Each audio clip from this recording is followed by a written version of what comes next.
When we first came, we were safe, were excited. We some kind of culture shock too. And later on, we learned day by day, and we were okay. We were fine. I appreciate so much.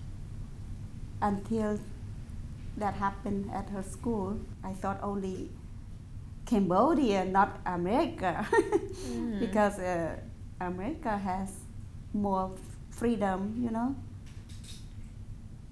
and a lot of opportunity to do something freely, you know. I still don't understand, you know. But in my dad's eyes, America was the utopia, you know, of all places to live in the world. Like the safest place. It was like heaven.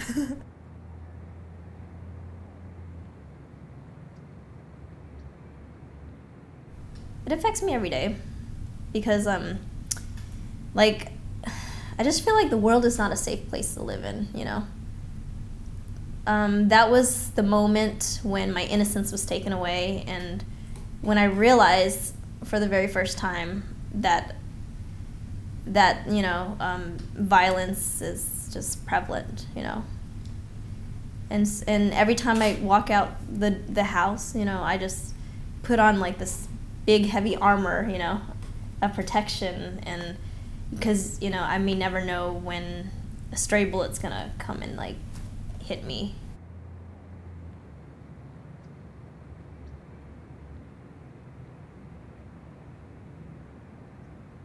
But I just see it as in, it happened, horrible things can happen, and so I just keep on going, and if you can get anything out of it, hopefully it's something that makes you a stronger person.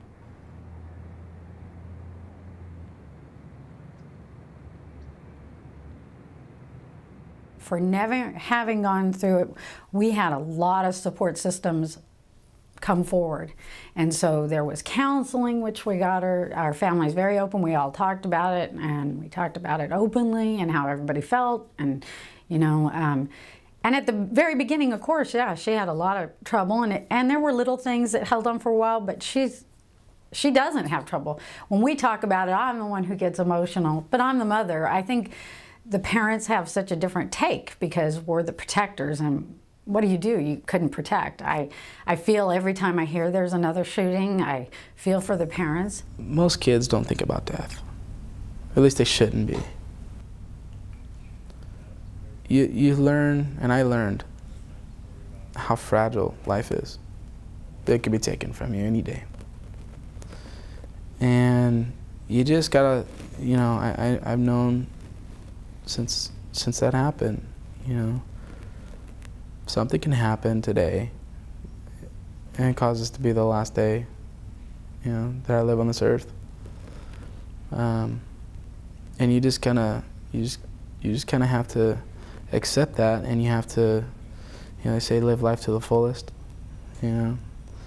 You just learn how fragile life is.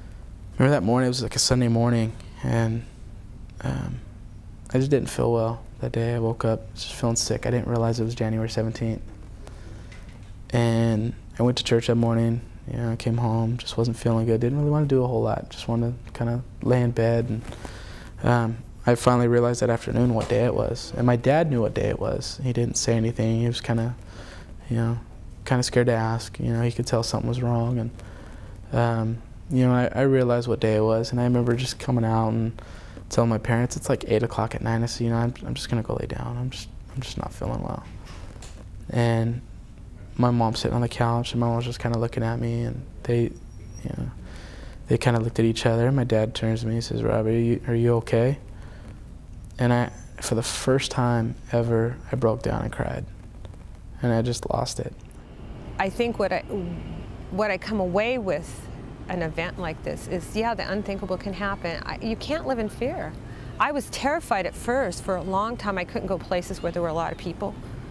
That I just, no, couldn't do it. Took a while. Took a couple of years. I'd often figure out, how can I get out of here? How can we? I still do. I knew all the 5 kids. I knew them vividly. I talked to them at least a few times. I can say like what I had remembered about each and every one of them, you know. Like, so Kim, she was just very, very innocent, and just, she had that very smiley face, you know, very angelic. And every time I spoke to her, she just had this nice aura about her. And same as Un Lim, she was very nice and just, yeah, again, angelic. And then also Ram Chun was sweet.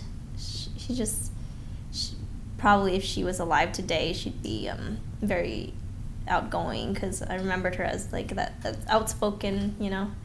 Same as Thuy, another Vietnamese kid. I spoke to her a few times, and had a very spunky, outgoing personality as well. And the last one was Ratana. Yeah, he was really sweet, like, and he had a very cute face. I greatly miss them, you know. And it's just tragic that their lives had to be cut short. I hope that people don't forget about it. You know, unfortunately, there's 5 kids that, you know, lost their lives that day, and if you forget it, you know, I'm afraid that, you know, you may forget their memory, you know, and just, yeah, they deserve more than that.